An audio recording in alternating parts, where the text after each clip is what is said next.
Hey, this is Dan with Guardian Mold Prevent. I want to take a quick look with you at an attic that's located in Tinley Park, Illinois. This is a home that's been listed on the market for sale. The sellers have a potential buyer at the table.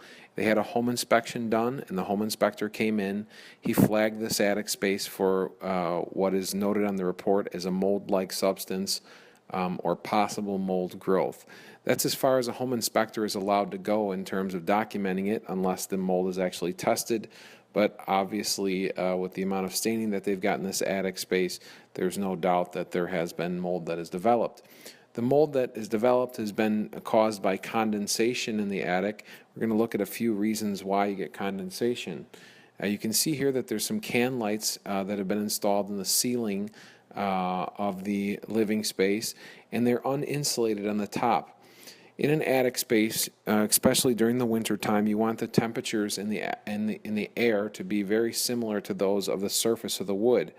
When the two temperatures are too far apart, what will happen is you'll reach dew point, condensate, and ultimately get mold growth. Now you can see that there is a power attic fan here. That's meant to draw cold air up through the lower portions of the roof in the winter time. Force warm air out and keep the air temperature as close to the surface temperature of the wood as possible. There are a lot of key factors that contribute to this type of an issue in the attic space, and as you can see here, even the insulation has got quite a bit of discoloration on it. Another section of the attic that has definitely contributed is the bathroom exhaust fans. You can see that there's a tin line here that's running up into the attic, and this particular line is tied out through the roof, which is a good thing, but the line itself really could be insulated, as obviously that tin line is going to emit or radiate heat. The other thing is that the line really should run directly from the fan itself right up and out through the roof, going from path of least resistance essentially and right up and out. This contractor here installed the fan, and he ran it several feet along the insulation on the top side of the attic, and ultimately the air does end up going outside, but the best practice is just to run it out through the roof and keep that warm air out of your attic space. Let's look at a diagram really quickly of how the ventilation is supposed to work. You've got a good insulation barrier on the ceiling of your house so that you keep the house heat down and out of the attic space, which is meant to be conditioned by the outdoor environment.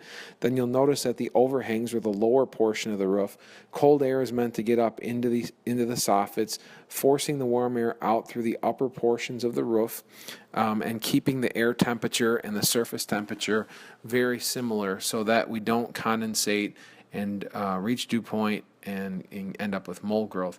Now in this attic, what we did was we came in and we sealed off the attic hatch, and we brought in a negative air machine or an air scrubber.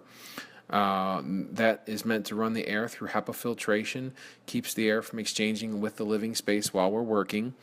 We then treated all of the rafters and the sheeting in this attic space with a biocide, which is a product that kills mold on contact.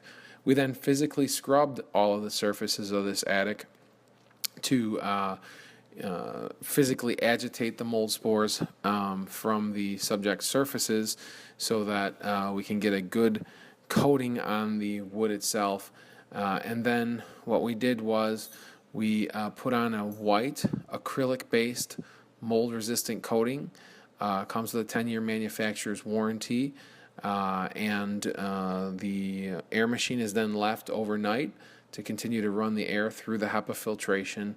We come back the next day, we pull out our equipment, and the homeowner then has the work complete. And in this case, they will appease the buyer's request that the mold be remediated prior to closing. So this homeowner found out that the mold problem was really worth the total value of their house because they weren't able to sell, but now that the mold is remediated, they are able to close on their home.